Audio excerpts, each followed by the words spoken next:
remember that one teacher who made a difference, who believed in us, challenged us, or just made learning fun? Now's your chance to say thank you in a big way with iHeartRadio's Thank a Teacher, powered by Donors Choose. Nominate an outstanding public school teacher who's gone above and beyond for their students to win $5,000 to stock their classroom with whatever they need. Help us say thank you to the educators shaping our future. Nominate your favorite teacher now at iHeartRadio.com/teachers.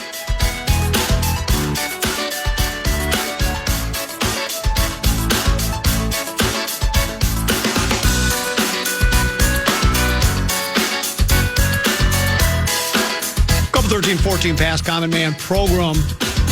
Head coach, soon to be big game world champion Minnesota Vikings, Kevin O'Connell, should be speaking shortly to the assembled media at the new Winter Park. This text message came in and said, comment at one point earlier in the game, Fox showed a third down comparison graphic that said the Vikings were 3 for 4. They finished 3 of 14 and 0 for 10 their last third downs. I don't know. I'm sure if that's accurate. I'll take the text messenger's word for it. It sure seemed like that. This one says the difference in Cousins and Darnold had already been in the league for years. McCarthy has literally played 4 games. He needs experience. If he still looks like this in a year or two, we can all have a real conversation. I think I just said that. Didn't we just say that? No one's throwing the towel in on him. What I'm just saying is there's no guarantee. What Craig wrote was it's going to be a bumpy ride for a while. Well, how long is a while is what I'm saying. There's no guarantee. He could end up being the greatest quarterback in the history of the National Football League. Yes, we all hope he does. But we don't know that. And the early returns just aren't very good. I mean, Jaden Daniels was brilliant in his rookie year. He didn't have any problems. Yeah. All the players, all the quarterbacks that were drafted the same draft he was have been pretty good. Now, they all played last year for the most part. Maybe what one didn't, right? The Penix kid didn't play. He didn't play for most of the year. Yeah, he didn't play for most of the year. But the other guys, so and then and again, he has only played 4 games. I get that he has 4 games capitalized. I know how many games he's played. I've watched all 4 games. Don't be so defensive for the kid. He's the one that came up with my alter ego is 9. Boy, once the game starts, I'm a different person. I'm a superhero. That one. All right, well, as Gordon Lightfoot once sang song, heroes often fail. That was from If You Could Read My Mind. He also did a song called The Wreck of the Edmund Fitzgerald 50 years ago today. The Edmund Fitzgerald sank on its way to Cleveland, I believe. Here's KOC. Afternoon, guys. Looking at the tape, obviously what continues to jump out, is a lot of the self-inflicted. You play a good team like that, lose a turnover battle, and have the kind of penalty issues that we have, that we had.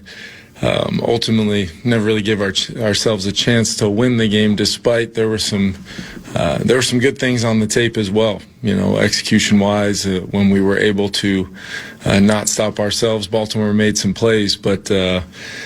We've got to get right to work on the tape. That's what we're doing now with the players, and make sure we, as I told them, the frustration of yesterday needs to be fueled by the conviction and the determination for tomorrow, and having a really good week of prep and making sure we solve some of the things, both with real communication and dialogue of what happened, specifically in regards to the cadence.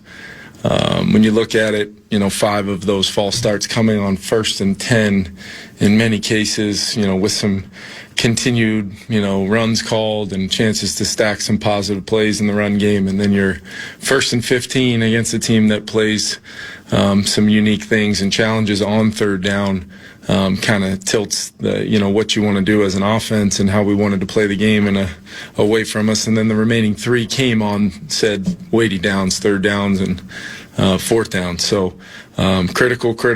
We had a couple defensive penalties, a pass interference, and then the rough in the passer I thought was an unbelievable, rush by Dallas. Great game there, working with, one of the inside guys and gets there with, a ton of force. Just got to make sure we don't, fully, the body weight rule is what it is, and that was the exact reason for that rule. So just some, real momentum changing plays. I thought our defense did a lot of really good things against a very talented offense, and then obviously the special teams turnover at that point in time in the game was very much an incredibly shifting play to kind of change how the duration of the game played out. But I've got to do a better job coaching this team. Clearly, when you have, pre-snap issues like that, both in game, not just relying on position coaches and Wes to get things fixed and flip over to the defensive side. I got to be directly, involved with some of those things, and watched them all on the TV copy, listened to them all. We have the benefit of kind of going through each one as its own thing, and don't know if there's necessarily the smoking gun that maybe I thought yesterday. It's a variety of a couple things, but we've got to make sure we fix it, and we will. Looking ahead, I did want to update you guys. Got some good news on JG, Jonathan Grenard. See how he does throughout the week. He's sore today, but we'll see if he can get some time in this week on the practice field and potentially be available for this Sunday. But I do think we avoided a long-term injury with him. Theo Jackson cleared the concussion protocol this morning, so he should be a full participant and be back this week. Josh Oliver should return to the practice field and work his way up to hopefully giving us some snaps on Sunday. And then Ryan Kelly, we're still figuring out exactly when it takes place, but barring anything changing here, anticipate maybe opening his window at some point in time soon here. You also may see some guys limited or get a day here and there. But it's that time of year as we kind of shift into November, into December, where we want to have a fresh team as much as possible for the game. But NFC North game at home, we're 2-0 in the division. Bears are playing really well. Ben's doing a great job.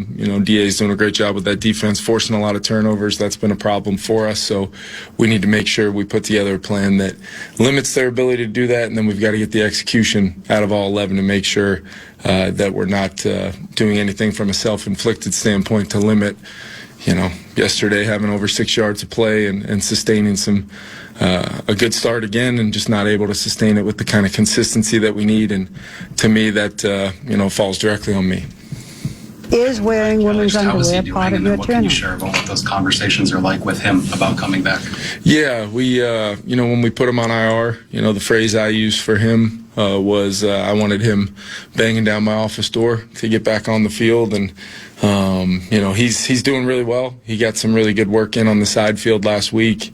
Really no issues whatsoever. And that was kind of the hope, knowing that the anticipation was, we would hopefully open his window at some point and get him back practicing, and then see, how he responds to that. Actually getting on the practice field, getting in the huddle a little bit. But he's doing really well. He wanted to go through a full weekend, stayed at the hotel and everything on Saturday, kind of getting back into what that rhythm kind of looks like. So very encouraged with where Ryan's at, and I know he is too. Kevin, as you go through the play calling sequence, when you have those false starts and it's 1st and 15, how much does that change the likelihood of running in the spot, knowing down a distance being where? Well, I think the thing you run into, Ben, is like you're going into a 1st and 15, so you're really kind of limiting, the under center stuff. The defense can then take a little bit more risk, whether it's pressures into runs or forcing you to have to maybe get to a secondary run because of some of those looks. So a lot of times what you do is you activate some of your gun runs, but then, once again, those plays can be determined a lot by, some triggers of whether we're going to have a post-snap response and maybe throw the ball anyway on a bubble or some sort of variation to kind of have a solution for a run problem. So a lot of times you're just trying to get back on track to, like in many of the cases, we were able to get to a 2nd and 8, after being 1st and 15, or immediately, we completed a ball to Jordan Addison for 20 plus on and called the same play that we had called on the first down sequence. But the disappointing ones are the ones where you've stacked a couple good runs, and in some cases explosive runs, 10 plus, and then you're just trying to continue to see if you can keep that early down, not only efficiency, but you're stealing chunks of yardage with those plays. And now, you get into 1st and 15, and you have to. There's a lot more variables come up from a standpoint of solving problems that could either create more negatives or limit your ability to use tempo. Things that then help you kind of tilt the scales back to even though you got to get 15 instead of 10.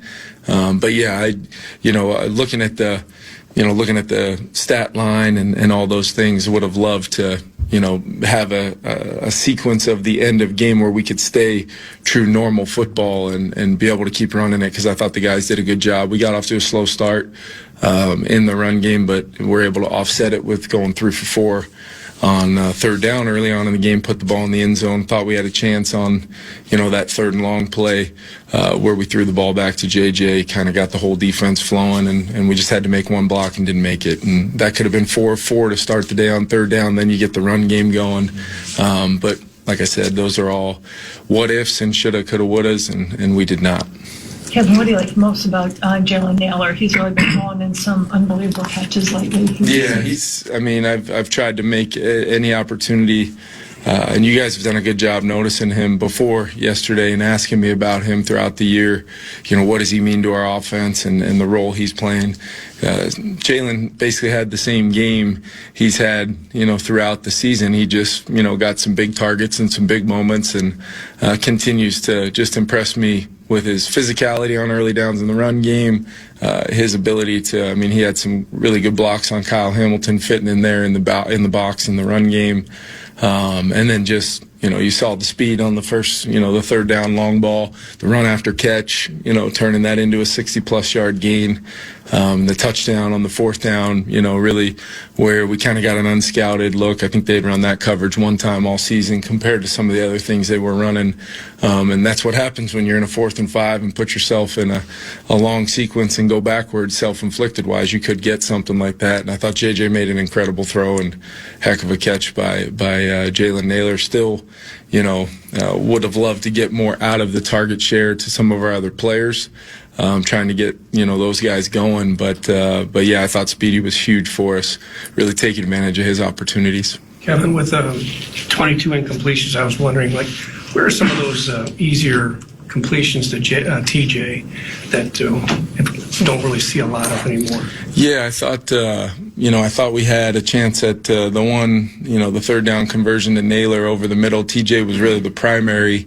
Out on the red line, kind of simulating a screen that we had run early in the game to Aaron Jones against the Lions, got the defense to bite. JJ was playing fast and just got off of it, but he ended up converting to Naylor over the middle. But I think the biggest thing is TJ's a major part of what we do, and a couple of the false start penalties. He's the primary in those kind of more manageable D&Ds, and then you start thinking about 10+ and protection and trying to convert on some of those throws. But it's no excuse. We got to get TJ involved in the game more. We got to find him, because you're absolutely right. We need those plays. They've been a huge part of our offense since we acquired them, for sure. And then when you're looking at some of the block shots, I think we had 4. All 4 of those were, looking at backside in cut to Jordan Addison's going to be an explosive. Jordan probably in the red zone on the last one is going to be a touchdown. If not, getting back to TJ, on the backside of that progression, and just some of those things where, when you're not totally synced up and you're kind of reaching a little bit at times, it felt like we were pressing once we got down, especially. And then, when you consider we had none of those pre-snap penalties in the first quarter, but then they go 2, 2, and 4 the rest of the way. Just kind of putting ourselves in a tough spot that gets you out of those D&Ds where TJ's always been pretty significant for us. As you went back through the tape, what did you think of JJ's footwork in the second half? Yeah, I thought like what happens to many quarterbacks as games went on.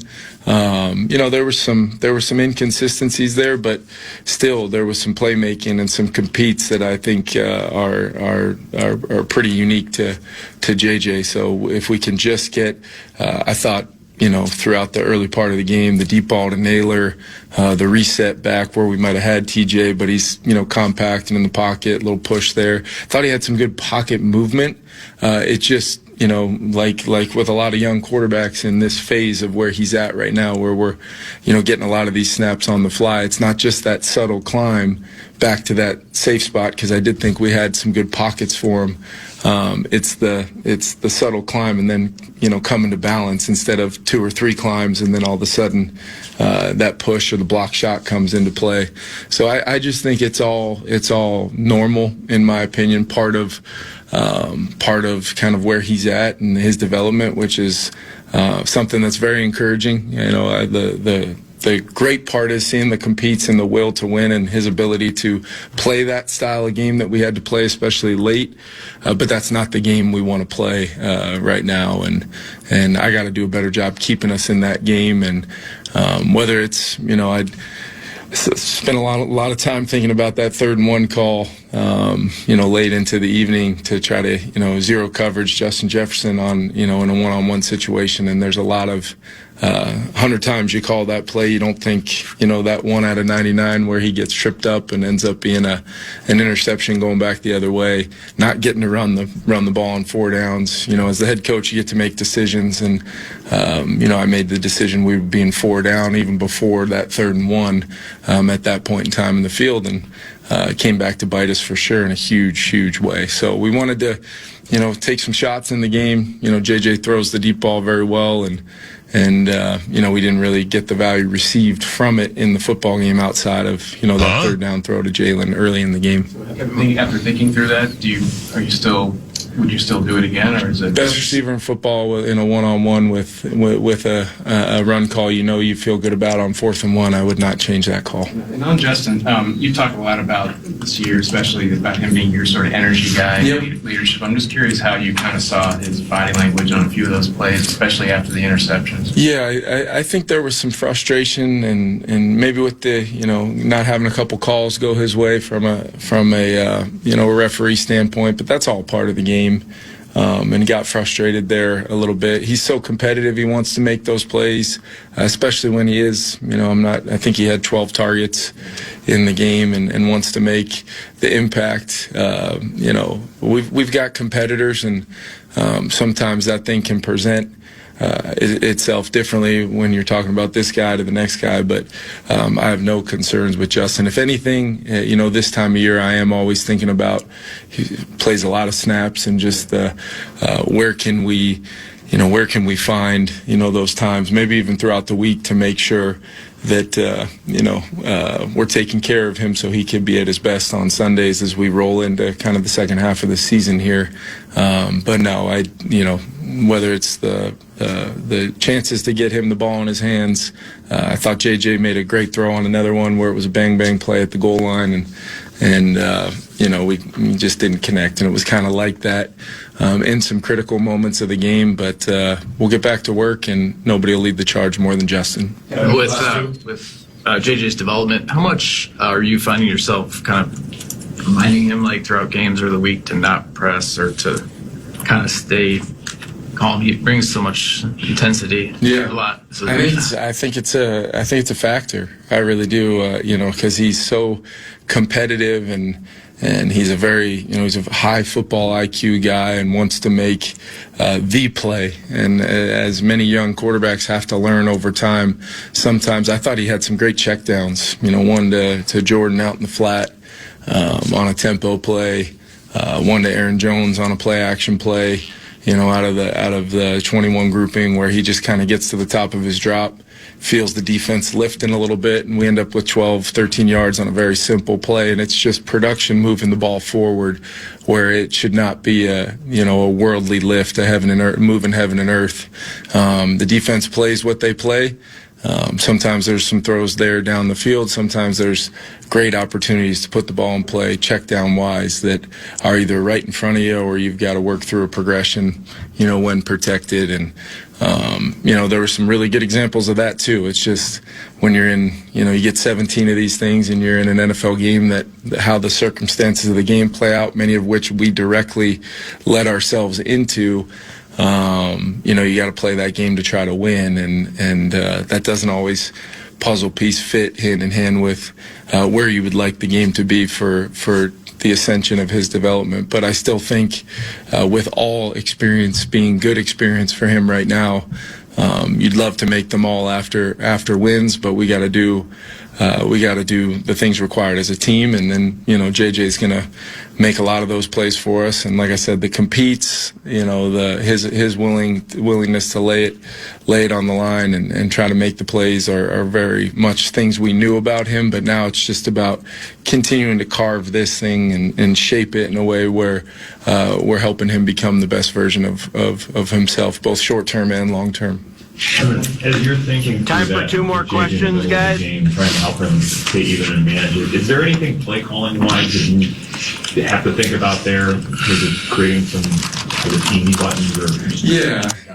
Yeah, we every game we try to have those in, whether they're getting Aaron Jones touches and those get considered rushes like they did against Detroit, or some run plays that are called and. We get a chance to throw Justin a ball for 11 yards. It's like a free throw shoot. It's like a 3-point shooter. Getting to the free throw line if they've missed a couple. A lot of times you see Steph Curry get to the free throw line and all of a sudden he doesn't miss again for a quarter. Like, quarterback is such a rhythmic thing. Seeing the ball go through the net can help.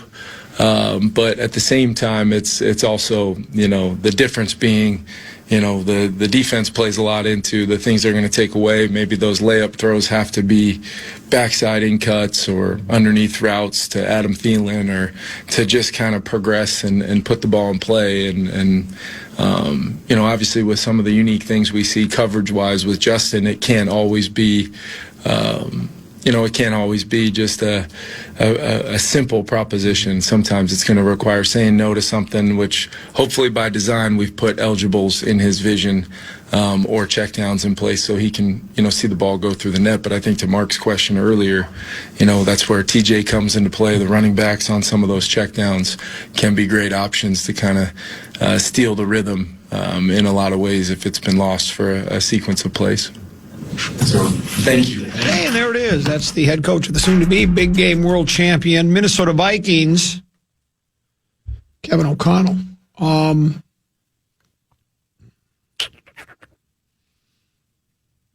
There were a lot of false start penalties. A lot. Maybe, I think I saw the stat.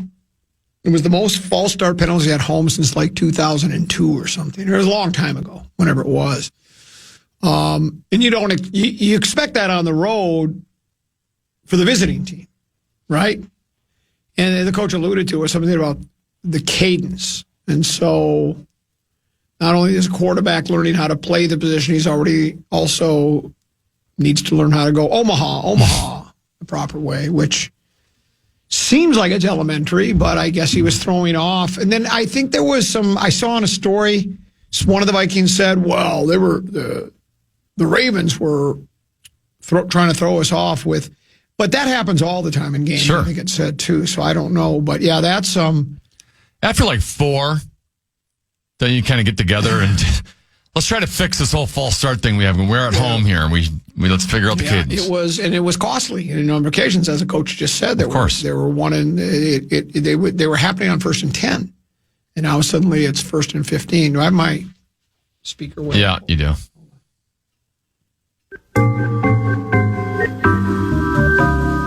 Okay, we're back. A lot of them were on 1st and 15s, and that's on 1st and 10s, and that gets you to a 1st and 15, and then you're making it more difficult on yourself than you already are. It's funny. The text messages, and again, it's unscientific. Not everybody uses the Bradshaw Bryan KFAN text line, and that's not the only place you go, well, that's how that's the prevailing wisdom or the opinion of all the fans. But it seems like either they're already really annoyed with Jefferson or with a McCarthy, or they're saying he's young, give him time. Mm-hmm. And he was only 22. He didn't play a lot of college ball. And I think it can be both. I think you could. I don't see why it's wrong to be both. You can be annoyed. I think you can be down on him in the short term, Yeah. but still think he has long-term potential. Yes, that's what I'm saying. It's like we kind of did go into the season, I think. When you come off were we 12-4, what was our record last year? 13-4 last year. When you're 13-4. We're playing for the number 1 seed in the NFC. And then last game of the season. And then you bring back the vast majority of those players, and you add to it with players handpicked. And your weaknesses, yeah. You kind of, all right, I'm kind of pumped up here. You're kind of expecting a little more. And it's not all the quarterback's fault. You can say that maybe the head coach and the staff were putting too much on him. And that goes back to that quarterback whisperer stuff, which the coach did say on the nationally televised game against, I think it was before the Chargers game. I don't recall if it was. I think it was before the Chargers game, where he said, look, did we play Philadelphia already? Yeah, yes. Maybe it was before the Philly game, where he said he didn't like that quarterback whisperer thing, but he did say he takes a lot of pride in how this organization, he's talking about himself a lot too, because he's the guy that's really working hand in hand with the quarterback. He played the position. They take pride in coaching guys up and getting him off to a fast start, right? That's what I'm anticipating, is they see enough in him and they can move him along at a little quicker pace than we've seen, sort of like Jaden Daniels. When I brought up Jaden Daniels, someone sent back a text saying, well, he hasn't been that good this year. Well, all right, but he was really good last year in his rookie year. So my point is injury-related stuff this year. Exactly. And but my point is, being a rookie and in your first year doesn't preclude you from being really good. Because it happens. C.J. Stroud was good in his first year. Yes, it happens. And that's not to say to give up on him, but I don't see why you can't be disappointed. Like, man, I really thought we were going to have coming off of last year and add to the offensive and defensive lines, man. I really thought and I thought McCarthy was going to be, the coach, the organization trusts him. They're vaulting it. We had a guy named Sam Darnold who was as good as any quarterback in the league last year, except for one game. And he was bad.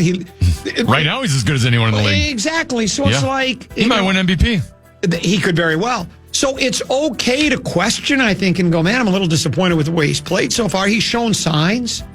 He's got an alter ego, which is important. They could make a I wish you'd go to that one a little bit more. Well, I do, too. They could make a Marvel comic character out of him, or maybe DC Comics. I was always a DC guy. Were you a comic book kid? No, See, I was. Not at all. And I like DC better than Marvel. I mean, I like Spider-Man, Common Man.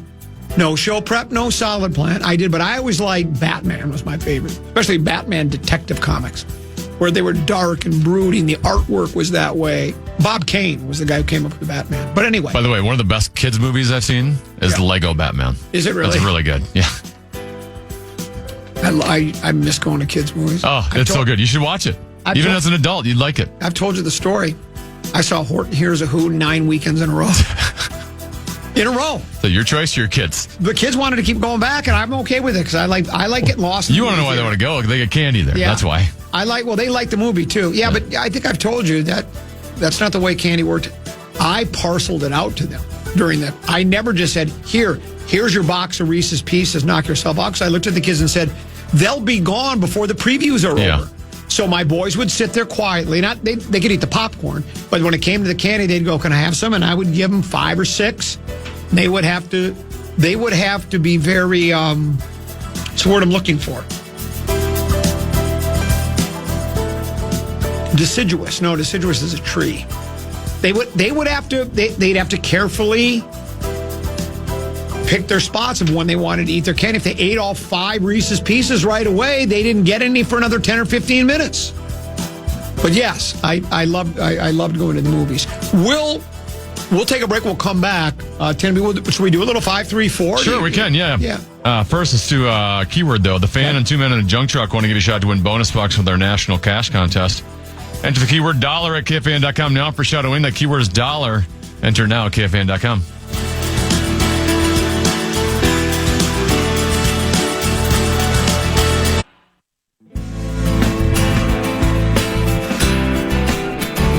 Friday football piece heads south to Buffalo Wild Wings Lakeville this week. Join Paul Allen, Eric Nordquist, and Alec Lewis from 9 to noon as they get you ready for Sunday's divisional battle with the Bears, all while enjoying great wings and chances to win great prizes all morning. Doors open at 8 a.m. Get the details now at KFAN.com. Keyword calendar.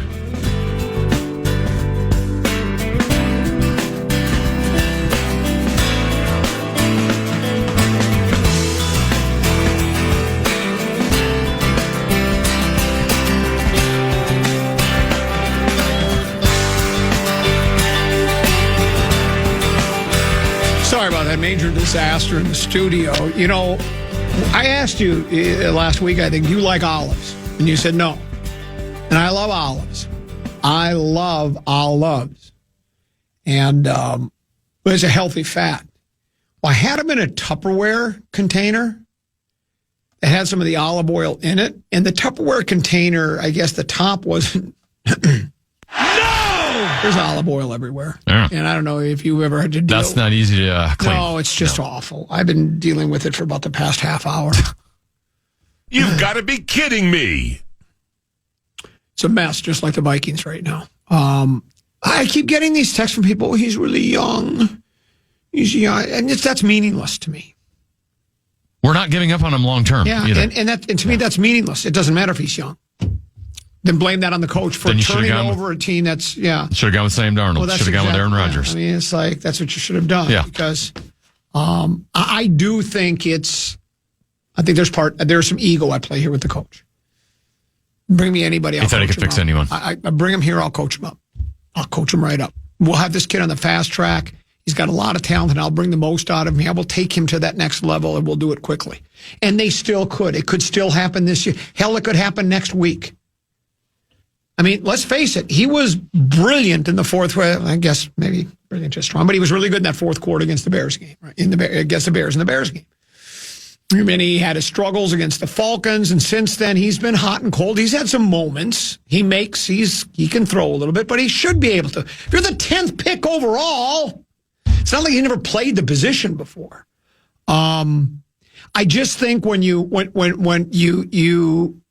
made the team made their bed, they got to sleep in it, and all of us have to as well. You just have to deal with the growing pains of the kid. And look, a lot of text messengers wanted to do exactly that. That's what they said. They said, stop playing Wentz. McCarthy's ready playing because we got to see what we've got. And we're seeing what we've got. I just hope it doesn't take too terribly long. Should we do 5-3-4?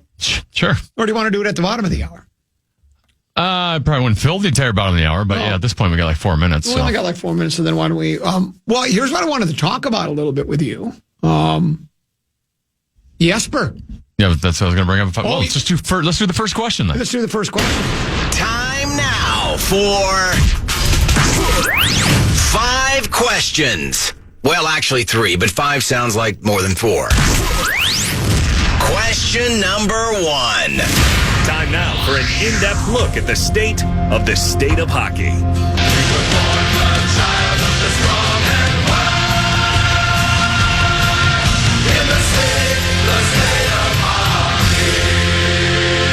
Jesper Wallstedt had a 36-save shutout as the Wild blanked the Flames 2-0 last night at Grand Casino Arena. Wallstedt also backstopped the Wild to a 5-2 win over the New York Islanders on Friday night, so he got back-to-back starts. He's 3-0-2 with a 2.51 goals against average and a 909 save percentage, while Philip Gustafsson, the starter, is 4-7-1 with a 3.19 goals against average and 896 save percentage. Common, do we have a goaltender controversy on our hands in St. Paul? Well, I think we do. And didn't you bring this up last week? I did. You were...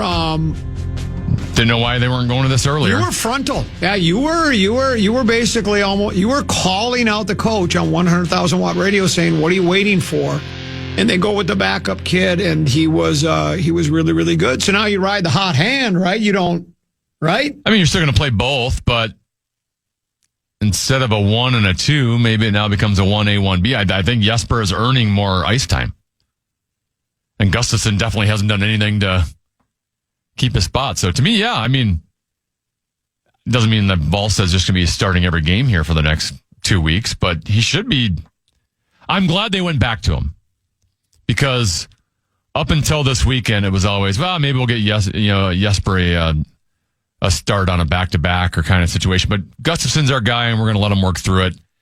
they're not in a situation this early in the year, given where they were, where they can just try to work through things. They need to get some W's, and fortunately they got 2 this weekend to at least put them back into relevance here. But yeah, you play the goalie that's giving you the best chance to win. And I know Gustafsson just got the new contract, but Wallstedt was always thought to be goaltender of the future. It was just a matter of when that development would come, right? Because he's just like J.J. McCarthy. He's very young. He didn't have a good year last year in Iowa. I think a lot of that was the team in front of him as well. But if he's shown he can play, his ceiling is higher than Philip Gustafsson's ceiling. Or at least in terms of where they're projected as prospects. Yep. He was at one point considered the best prospect goaltender in the world. Yeah. And he played great last night. He was in control the entire time. So for a team that's needing to win some games and gain some confidence and that hasn't had good goaltending, if you start getting a little bit of goal, you got to ride with it a little bit. We've talked. So I'm glad they went back to him last night after the win Friday night.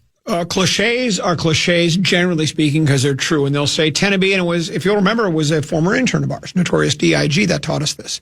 What's the most important individual position in sports? The quarterback position, which I didn't know until he brought that up. I did not either. I would say 1A or 1B would be goaltender in hockey. Because we've talked about it. In terms of impact on the game, yes, we've talked about it hundreds of times. A hot goaltender can take you a long way. He can save games for you. If you keep the puck out of the net, if the other team doesn't score, it's impossible to lose. It also allows the players in front of you to play with confidence when they know they've got a guy that is correct. Like if you make a mistake, he's going to have your back. Just psychologically, it has an impact on the team. He had 2 terrific games. He's hot. Keep playing him. Keep playing. You're right. You have to give him a break. Let's call him a brick wall. He's a brick wall. Wallstedt. Is it Wallstedt? It's spelled like wall, but it's pronounced like Vol. Just like the Jesper is a J, but it's pronounced with a Y. Yes. Jesper. I'd say yes to Jesper. How do you think Rosen pronounces it? He probably does both ways. He probably calls him Jesper Wallstedt and Jesper Wallstedt, just depending on what kind of mood he's in. Depending on the day. I did his podcast today. He's really struggling to find guests. He texted me over the weekend, hey, would you want to do a surprised Larry Mondello guy hasn't made an appearance on his podcast I think yet. He has already. Okay. So anyway, want to respond to some more...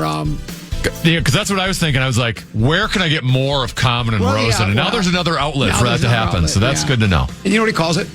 Rosen Sports Monday.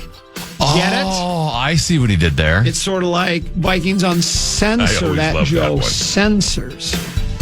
Let's continue with 534. Sure. First time we've ever had 2 carryover.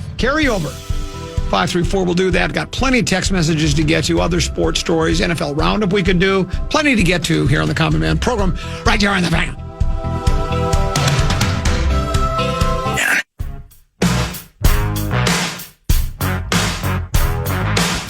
Headed to the Sunday's divisional tilt. Come find our street team on the plaza outside of U.S. Bank Stadium and ask us how you can enter for your shot at a Papa Murphy's game day meal deals for a year. Check out KFAN.com, keyword calendar for all the details.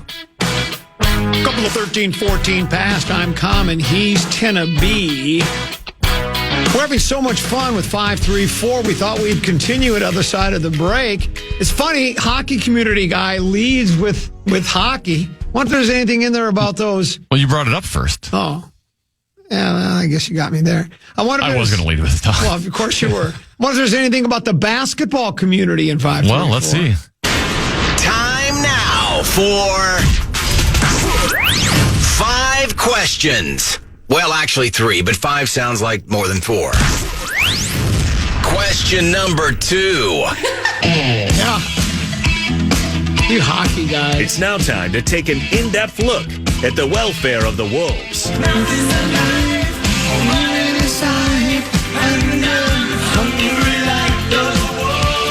The Wolves won for the 4th time in 5 games, beating the Kings 133-117 last night in Sacramento. Anthony Edwards tallied 26 points, 4 rebounds, 5 assists, and 2 steals. 7 Wolves players hit double figures in scoring, including Jade McDaniels, who added 21. And Rudy Gobert, he had 19 points, 12 boards, and a season-high 5 blocks.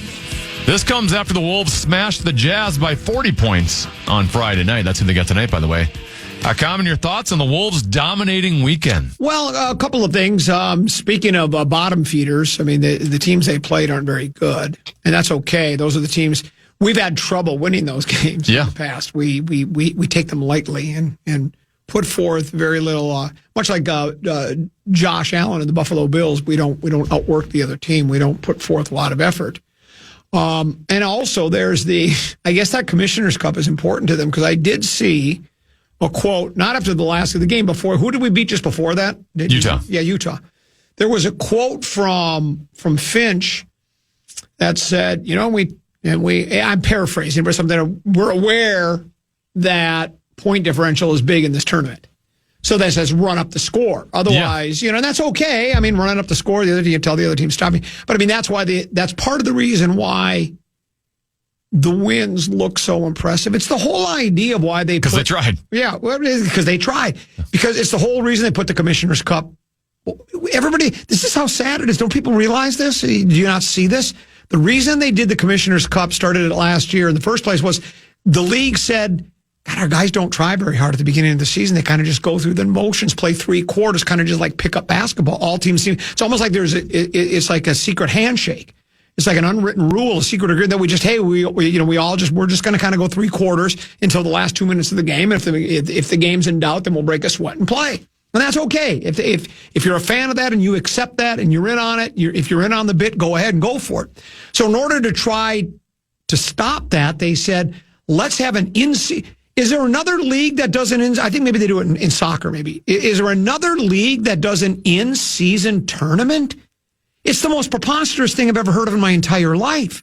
But they did it for a reason. And the reason is to try to get the players to play 100% or close to it every single game from start to finish. And then they throw in some nice money. I think each player gets like $1 million. For the biggest stars, it's walking around money. For other guys making the NBA minimum, it's a nice paycheck. So they're all for it, right? And so that's why they did the whole thing to begin with. And so it's sort of like when you tell your kids, if you get an A on your report card, I'll give you some candy. That's what it is. And so, but yeah, I mean, that's how they obviously are capable of playing. The crazy thing is it seems like there are a handful of teams in the league that do that without the incentive. They like to do that. They want to play hard. And maybe part of it's the Wolves aren't as good as I thought they were or was told they were. I had one person on the air staff tell me on these very airwaves he thought they were going to be the 2nd seed. They very well still could be. But 2 games out of the 2 seed. Yeah. They're the 6th seed right now. Nice to win. That's it. Keep doing it. Pound them. Play defense. Score points. Isn't it fun? I should thank your lucky stars you're in the NBA, man. Now, the hockey community is about to go back to basketball. What do you think of that? Oh. What do you guys think now? Question number 3. It's now time to take an in-depth look at the welfare of the Wolves.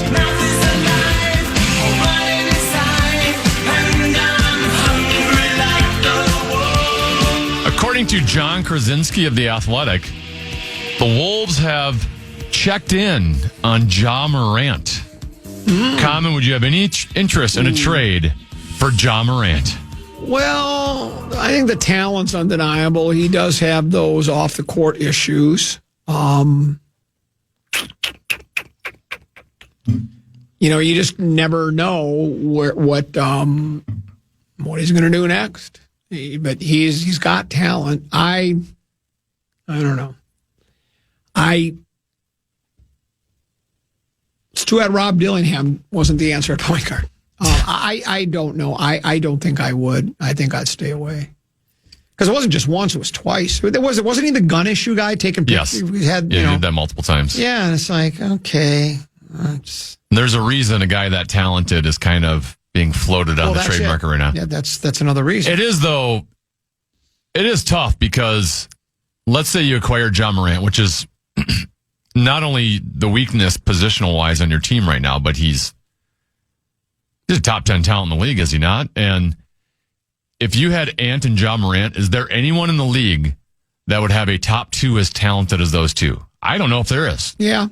But you also have a shot at going for the next decade, as long as Anthony Edwards is here, they have a shot to go to win an NBA championship on any given year.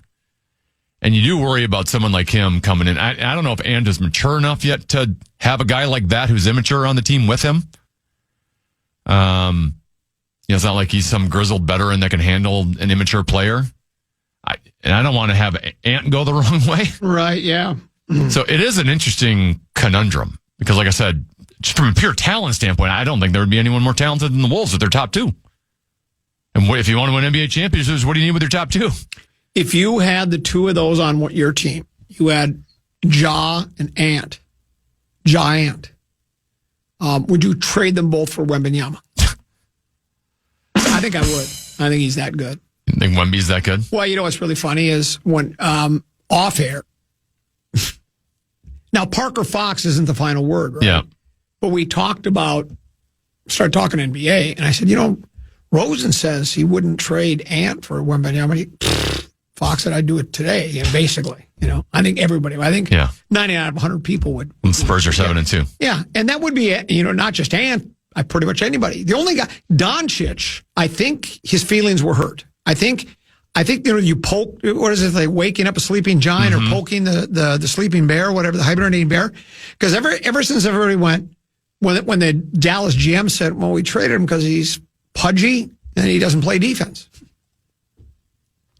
And ever since then, he's not pudgy anymore, and he seems to play defense, and his offense is off the charts.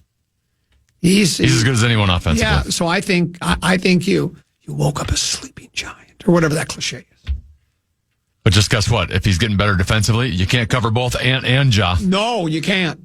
Well, your mama can't stop him. Your daddy can't stop him. The police can't stop him. Nobody can stop him. So, question number 3. NFL No Huddle. You mentioned it earlier. Lions head coach Dan Campbell took over the offensive play calling, and they responded with a 44-22 win at Washington. Common, do you have faith in Dan Campbell calling plays moving forward? Did you know that was when 44-22 scoregami had only happened 2 other times in the National Football League? It happened twice yesterday, Deuce told me. Oh, really? 44-22 was another fight. How is that possible? Yeah, the Seattle game. In the entire history of the NFL, that scored only happened 2 other times. 44-22, twice yesterday. I just thought I'd throw that in there. I'm sorry about that. I did not know that. What was your question about? Do you have confidence in or do you have faith in Dan Campbell calling plays moving forward? They were playing Washington, right? Washington's struggling. They have no offense whatsoever. How about the fact that Beeflo's so good he altered Detroit's plans for the season? Well, that's it. That's what, that Vikings defense did to Detroit what pretty much no other teams have been able to do. Now, Kansas City messed with them a little bit. And who was Green Bay in the opener. And Green Bay messed with them too. And I think a lot of people said, it's the first game under new coordinator, because the next 2 weeks they would back up to like 50 points. So I don't know how much of it was Danny Campbell calling. I listened to his news conference, and he tried to be very kind in his praise of John Morton, who is the offensive coordinator of record. But because he said, oh no, I'm leaning on him. We're still talking and doing this and that. But he goes, it's hard to get in this head of mine, what's rattling around in there, what he wants to see. In other words, I think he's going, I don't think I'm conveying to you how I want the offense run, so I'm going to run it myself. Sure. And at least it worked for yesterday, because they scored on nearly every possession. I think the first 5 or 6 times they had the football, they either got a tutty or a figgy. So, they rebounded nicely. They've not lost 2 games in a row, I think, since 2022. They find a way to bounce back and win. So, good win for them. Bears are 6-3. I'm beginning to like this Bears club. And then the Packers tonight take on Philly. Is that at Curly or That's at Lambeau. That's at Curly. So we'll see. By the time the dust settles tonight, the frozen tundra, the Lions could be all alone in first place. Actually, I think they're a game and a half, aren't they? Green Bay's 5-2-1. Detroit's 6-3. Oh, so they'd be 5-3-1. Got it, yes. Yeah, but I think the Bears are also same record as the Lions, yeah. So they'd be tied for first. So the Lions have the tiebreaker on Chicago. Yes. They beat them. That's correct. The Buffalo Bills dropped to 6-3 after losing 30-13 yesterday at Miami. Common, will Buffalo make the playoffs? I would think they would.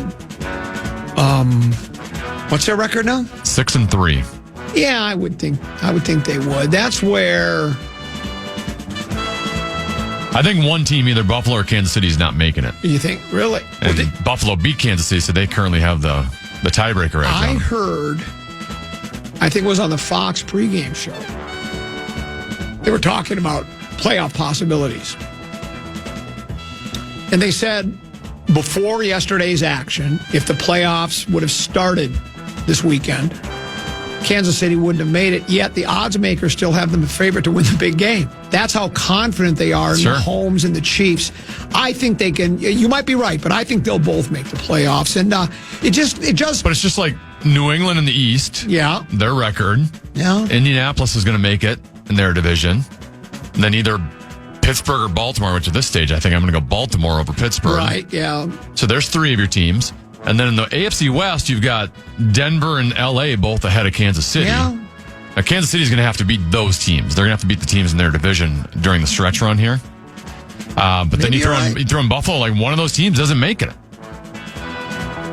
Yeah, I guess you're right. You're saying it's going to be either Kansas City or Buffalo. Yeah, it could very well be. I don't have the schedule. And you know what? I was going to say I don't have the schedules in front of me. I don't care about the schedules. And I don't care about the schedules anymore because they don't matter. Right? They really don't. It doesn't matter who you're playing. Who would have thought Buffalo would lose to the Miami Dolphins? You just don't see that coming, right? So many games you see teams like we'll get to it a little bit later. There's some Bears doubters out there, and well, that's what we're talking about next. Oh, okay. Well, we're not done with NFL No Huddle. Very good. NFL No Huddle. Yeah, Caleb Williams rushed for a touchdown late in the 24-20 win over the New York Giants. By the way, the Giants fired their head coach today. Common, are you a Bears believer? Well, I've had several people send text messages saying, well, they haven't beat anybody. They're beating bottom feeders. And then my response to them was, who have the Vikings beat? The Vikings beat Detroit. That's a nice win, right? That's a really nice win. Who else have they beaten? Browns, Bengals. And Chicago. In Chicago? And you're gonna minimize. You're gonna talk about the weak schedule the Bears have played. Come on, folks. A lot of it is not who you play; it's when you play them, and it is going to be. This will be the 3rd or 4th time I've said it today because it's one of my favorite cliches. It's a cliche I made up. Cliches are cliches, generally speaking, because they're true. And on any given Sunday or Monday night, Thursday night, Sunday night, Tuesday night, regardless of what night it is, any team can beat any team. So I'm sorry. The Bears have played better, and they've had to come back against a couple of bottom feeder teams. They won. Sorry. What's wrong with winning? Now, they might not be very good. Matter of fact, the Vikings have them at home, right? This week? Is that at home? Is that the bank, right? Yes, we're at home. Yeah, I think the Vikings will win the game. As long as we don't have 8 false starts, I think we can win the game. But if we have 8 false starts, I think we lose it. The Packers host the Eagles tonight at Lambeau Field. Common, who wins tonight and why? Again, hard to handicap any of these games. I mean, Philadelphia, defending big game world champs. Barkley, Saquon has certainly not had the year that he had last year.